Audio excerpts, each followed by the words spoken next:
નમસ્કાર વિદ્યાર્થી મિત્રો, આજે આપણે સ્ટીરિયો કેમિસ્ટ્રીના પરીક્ષા માટે ઉપયોગી એવા કેટલાક વધુ અગત્યના MCQ સોલ્વ કરીશું. જેમાં પ્રશ્ન number 1, an organic molecule necessarily show optical activity if it contains asymmetric carbon, is non-polar, is non-superimposable on its mirror image, is superimposable on its mirror image. કાર્બનિક અણુની પ્રકાશ ક્રિયાશીલતા દર્શાવવા માટે આવશ્યક શરત છે, જરૂરિયાત છે કે તેમાં એસિમેટ્રિક કાર્બન પરમાણુઓ હોવા જોઈએ, તે નોન પોલર હોવું જોઈએ, તે તેના આર્સિતલ એટલે કે પ્રતિબિંબી સમઘટક ઉપર સુપર ઇમ્પોસિબલ ન હોવું જોઈએ, ડી તેના પ્રતિબિંબી સમઘટક પર સુપર ઇમ્પોસિબલ હોવો જોઈએ. મિત્રો, પ્રકાશ ક્રિયાશીલતા માટે અણુ અસંમિતીય હોવું જોઈએ. જો અણુમાં એક અસમ કાર્બન હોય તો તે અણુ અસંમિતીય હોય અને તે પ્રકાશ ક્રિયાશીલતા દર્શાવે છે.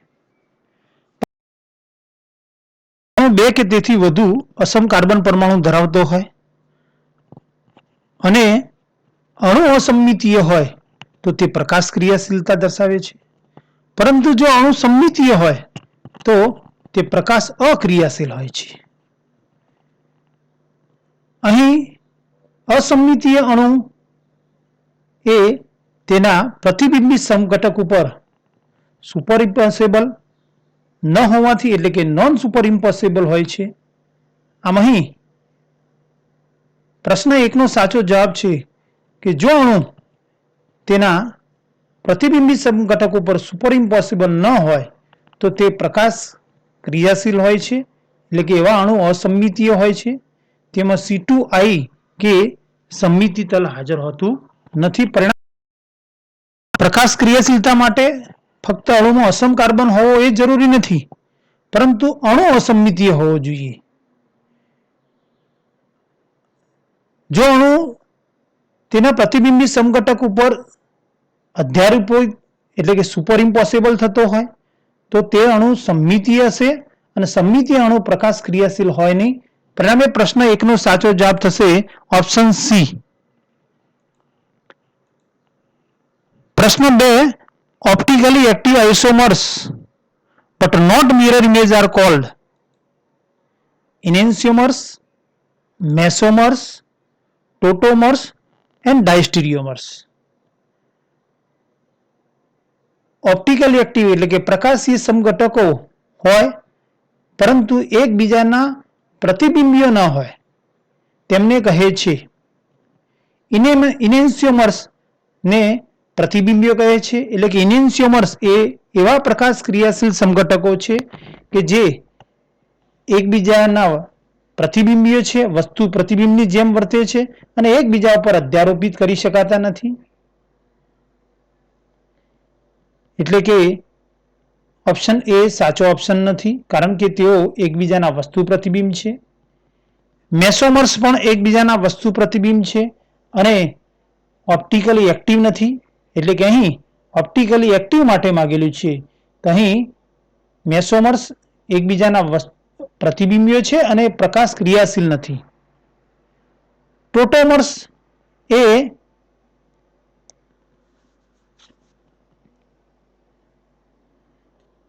બંધારણીય સમઘટકો છે, જ્યારે ઓપ્ટિકલી એક્ટિવ એટલે કે ઓપ્ટિકલ આઇસોમર્સ એ અવકાશીય સમઘટકો છે. એટલે કે ઓપ્શન સી પણ સાચો નથી.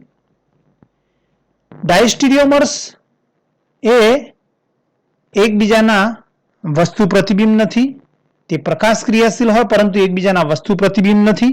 પરિણામે પ્રશ્ન 2નો સાચો જવાબ થશે ઓપ્શન ડી. પ્રશ્ન 3, mesotartric acid is optically inactive due to the presence of mesotartric acid એ પ્રકાશ અક્રિયાશીલ છે due to presence of ની હાજરીને લીધે એ molecular symmetry, molecular asymmetry, external compensation, 2 asymmetric carbon atoms. Tartaric એસિડનું બંધારણ જોઈએ તો ટાર્ટરિક એસિડમાં 4 કાર્બન છે, જે પૈકી 2 અસમ કાર્બન પરમાણુ છે. પરંતુ ટાર્ટરિક એસિડમાં સમમિતિ તલની હાજરીને લીધે ઇન્ટરનલ કોમ્પેન્સેશનને લીધે તે પ્રકાશ અક્રિયાશીલ તરીકે વર્તે છે, એટલે કે સમગ્ર અણુ એ સમમિતીય છે. આ મેસોટાર્ટરિક એસિડ એ મોલેક્યુલર સિમેટ્રી ધરાવે છે, અને મોલેક્યુલર એટલે કે સમમિતીય અણુ હોવાથી તે પ્રકાશ અક્રિયાશીલ છે.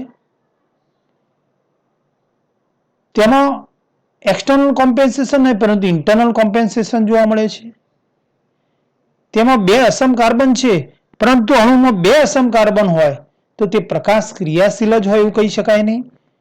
અસમ કાર્બન હોય પરંતુ જો સમગ્ર અણુ અસમિતીય હોય તો જ તે પ્રકાશ ક્રિયાશીલ હોય. અહીં સમમિતિ તલ હોવાથી એટલે કે અણુનો અડધો ભાગ બીજા અડધા ભાગનું પ્રતિબિંબ બને છે, અને પરિણામે તે અણુ સમમિતીય હોવાથી પ્રકાશ અક્રિયાશીલ છે.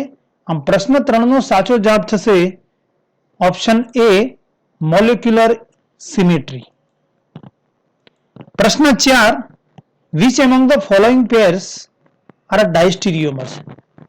નીચે આપેલામાંથી કઈ જોડકી ડાયસ્ટીરિયોમર્સ તરીકે વર્તે છે? અહીં એમાં 2 આલ્કીન સમઘટકો આપેલા છે, સિસ 2 બ્યુટીન અને ટ્રાન્સ 2 બ્યુટીન.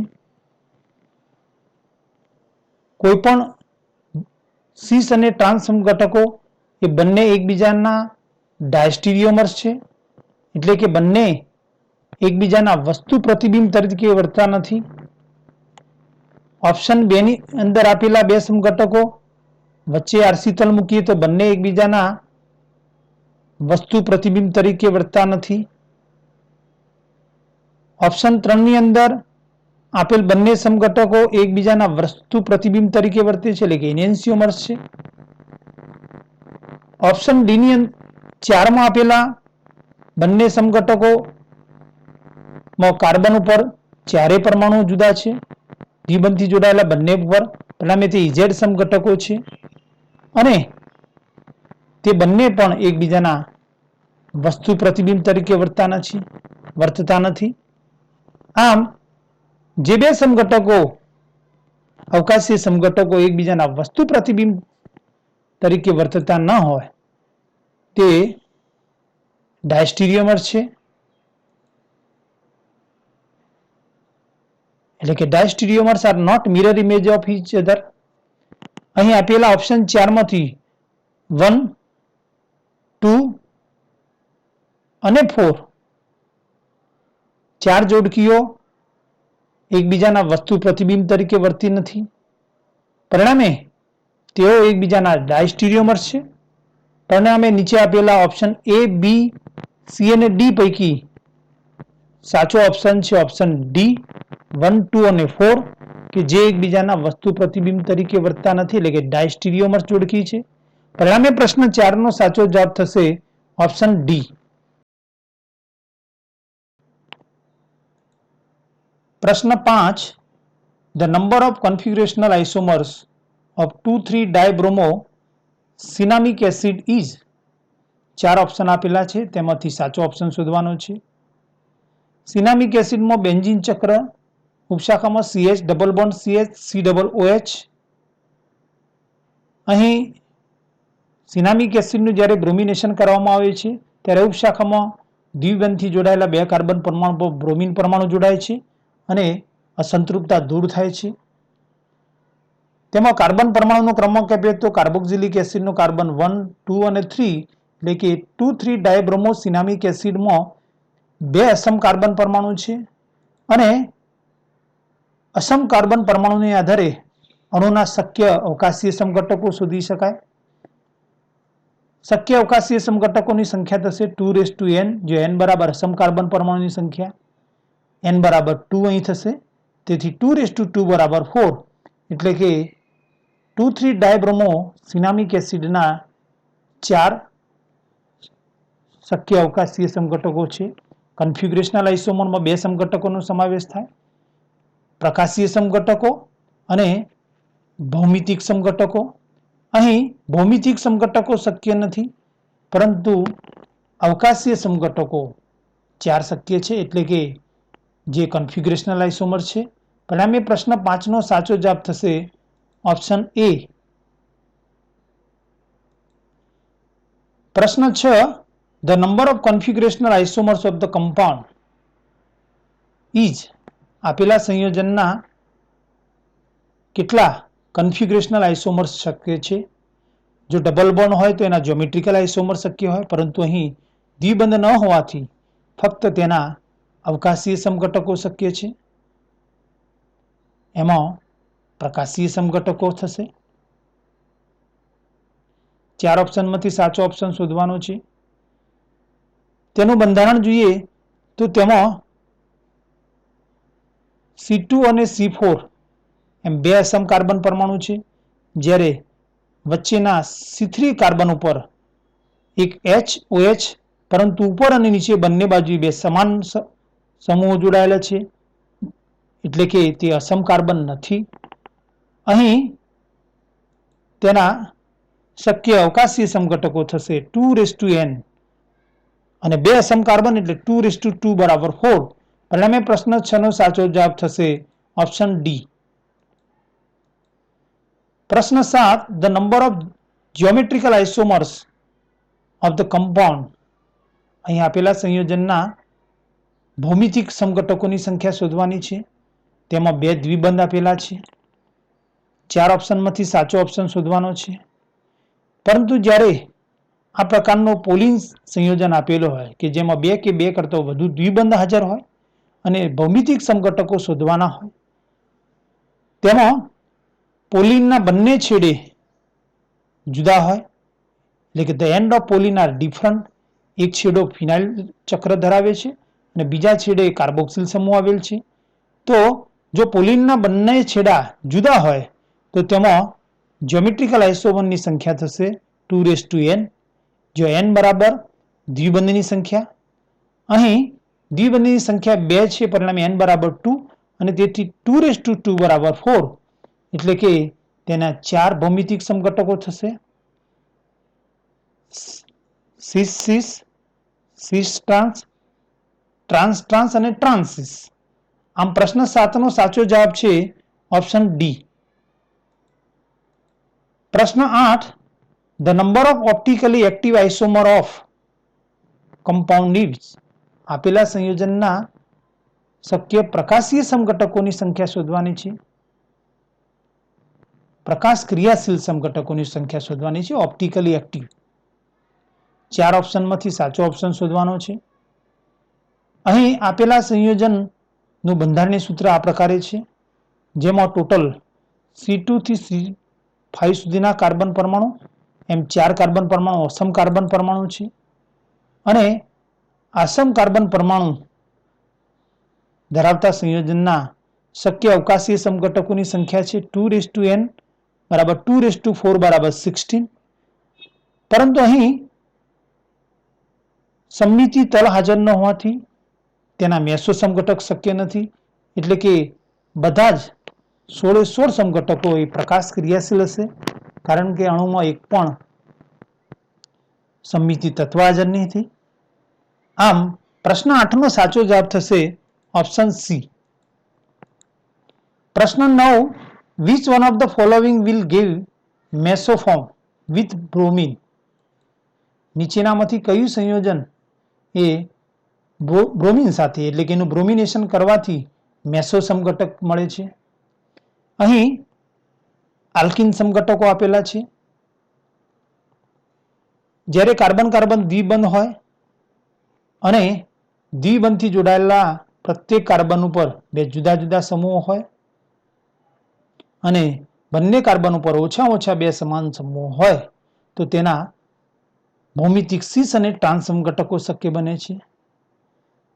તેમાં સિસ સમઘટકનું બ્રોમિનેશન કરતો સી રે સિસ સમઘટક રેસેમિક મિશ્રણ આપે છે, જ્યારે ટ્રાન્સ સમઘટક એ ફક્ત મેસોસમ ઘટક આપે છે. અહીં ઓપ્શન સી અને ડી માં આપેલા બે સમઘટકો છે, જે બંને સમઘટકોમાં મેસો સમઘટક શક્ય નથી, કારણ કે ફિનાઇલ અને કાર્બોક્સિલિક બે જુદા જુદા સમૂહો છે. પરિણામે તેમાં સમમિતિ તલ શક્ય નહીં બને, એટલે કે મેસો સમઘટક શક્ય નથી. ઓપ્શન એ અને બી પૈકી ઓપ્શન બી એ ટ્રાન્સ સમઘટક છે, જ્યારે ઓપ્શન એ સિસ 2-બ્યુટીન છે અને સિસ સમઘટક એ રેસેમિક મિશ્રણ આપે છે, જ્યારે ટ્રાન્સ સમઘટક મેસો સમઘટક આપે છે. પરિણામે ઓપ્શન બી માં આપેલ ટ્રાન્સ 2-બ્યુટીનનું બ્રોમિનેશન કરતો મેસો સમઘટક મળશે અને જેમાં સમમિતિ તલ હાજર છે. એટલે કે પ્રશ્ન 9 નો સાચો જવાબ છે ઓપ્શન બી. પ્રશ્ન 10, which one of the following will give mesoform with Bayer reagent? નીચેનામાંથી કયો સમઘટક એ બેયર પ્રક્રિયક સાથે મેસો સમઘટક આપે છે? ટ્રાન્સ સમઘટક મેસો સમઘટક આપે છે, જે અગાઉના પ્રશ્નમાં આપણે જોયું છે.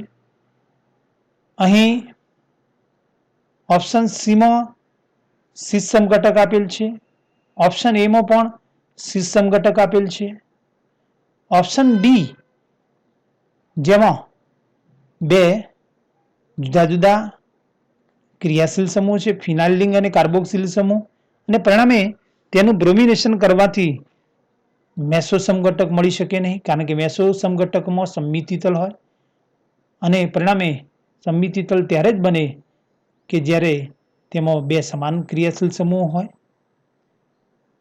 ટ્રાન્સ સમઘટક રેસેમિક મિશ્રણ આપે છે, ટ્રાન્સ સમઘટક મેસો સમઘટક, સિસ સમઘટક રેસેમિક મિશ્રણ આપે છે. પરિણામે પ્રશ્ન 10 નો સાચો જવાબ થશે ટ્રાન્સ 2-બ્યુટીન, એટલે કે ઓપ્શન બી.